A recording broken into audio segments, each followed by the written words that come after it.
y para quien nada de esto debe ser una sorpresa, es Raúl Molina, ex viceministro de Gobernanza Territorial de la PCM, a quien le damos la bienvenida. ¿Cómo está, señor Molina? Gracias por estar con nosotros. ¿Cómo te va, Enrique? Buenas noches.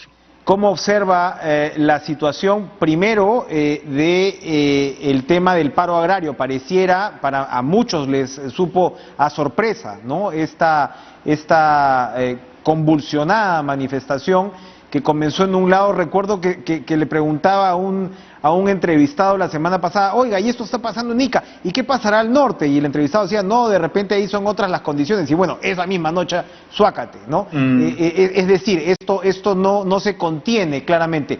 ¿Para usted fue una sorpresa lo que pasó en Ica o se veía venir? A ver, cuando yo estaba a cargo del viceministerio, normalmente teníamos muchas fuentes de información que a veces nos permitían anticipar este tipo de conflictos. Ninguno de estos conflictos nace así como una luz de bengala o como un fósforo que recién se prende. Se van incubando y hasta que en determinado momento algunos dirigentes deciden convocar a la masa y cuando hay insatisfacciones acumuladas de la población, el conflicto estalla, pero el conflicto nunca es una sorpresa.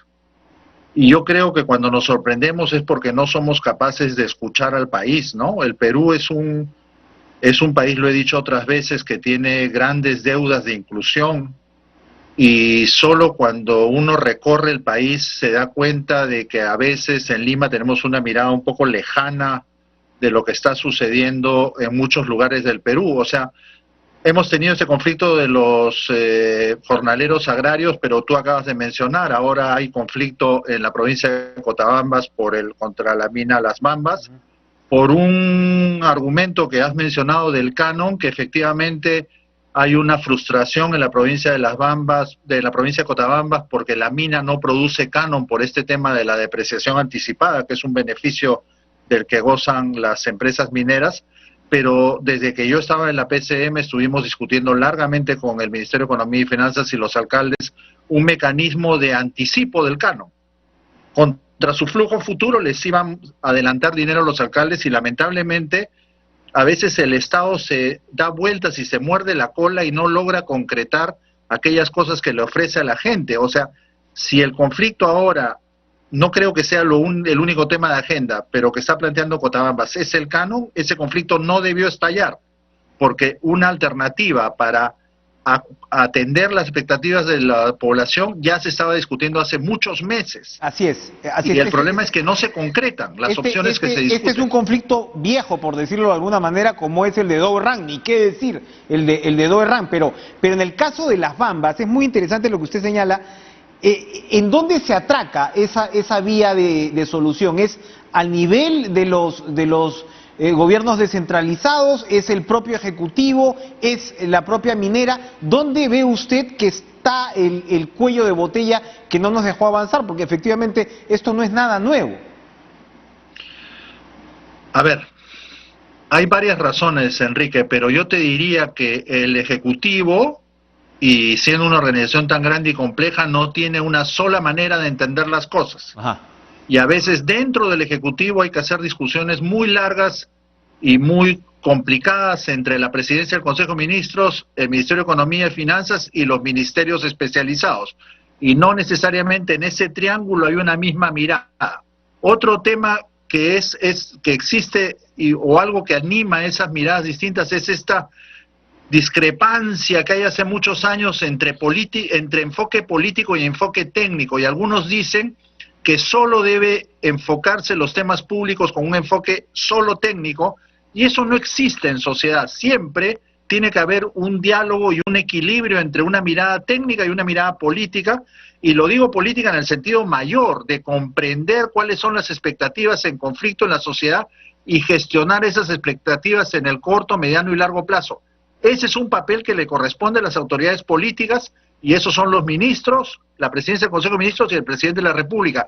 Y no hay que privilegiar en exceso una mirada solo técnica, porque si no las sociedades no son viables.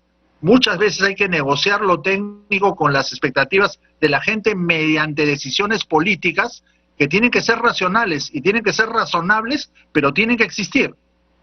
Esto nos pone en un punto muy interesante, ya que Sagasti citaba hace algunos días a Enrique Sileri, yo lo cito también ahora, porque Sileri siempre nos decía a sus discípulos que el gobierno era un monstruo de varias cabezas.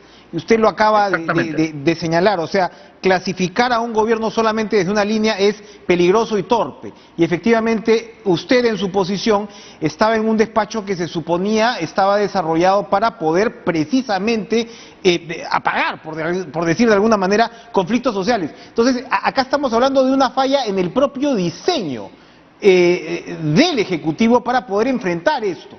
Es crítico.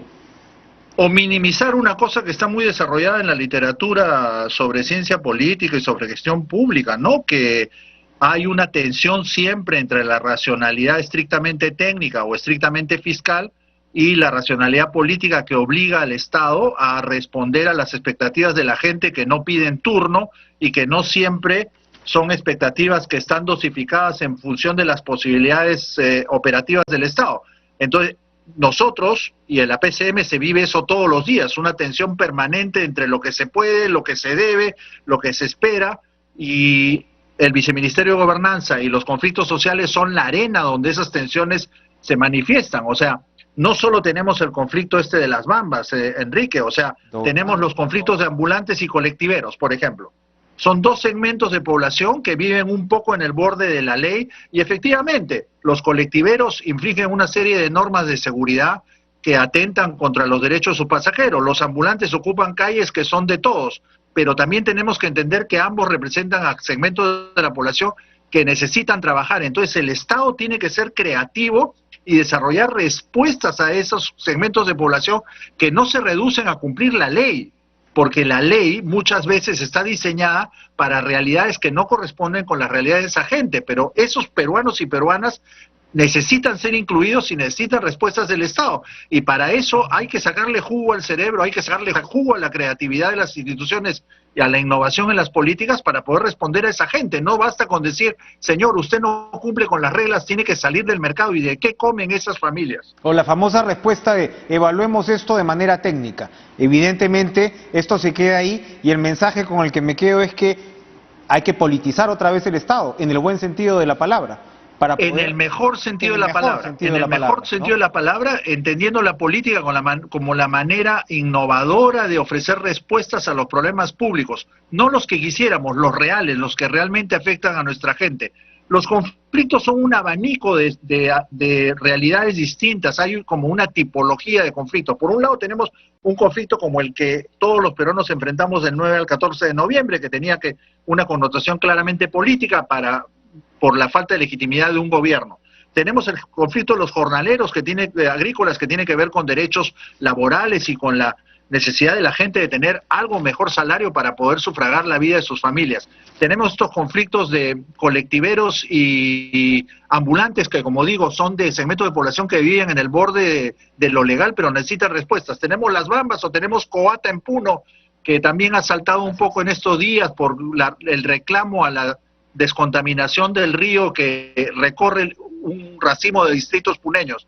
Entonces, hay distintos conflictos que necesitan distintas respuestas del Estado peruano y por más que nos parezca medio incomprensible, tenemos que responder porque ahí están involucrados peruanas, sus familias, sus hijos que necesitan una alternativa de vida. Y lo que pasa es que muchas veces el Estado no es capaz de ofrecerle respuestas reales a esa gente. Como te digo, el caso de las bambas, la discusión del adelanto del Cano tiene meses. O sea, en algún momento hay que responder y la sola mirada técnica de que eso no corresponde con el purismo de las finanzas públicas no es una buena respuesta porque la gente no entiende esa respuesta. La gente dice, si yo tengo una mina que pasa 250 camiones por mi nariz todos los días, yo necesito recibir beneficios. Que ustedes hayan decidido dar un incentivo de depreciación anticipada no significa que yo tengo que renunciar al canon. Adelántemelo. Así es. Y el Estado puede hacer eso, pero para eso tiene que tener voluntad de respuesta a las necesidades reales de los peruanos y peruanas. Muy ilustrativa esta conversación, Raúl Molina, ex viceministro de Gobernanza Territorial de la PCM. Muchas gracias por estar con nosotros esta noche. Vamos a ir a una pausa y regresamos.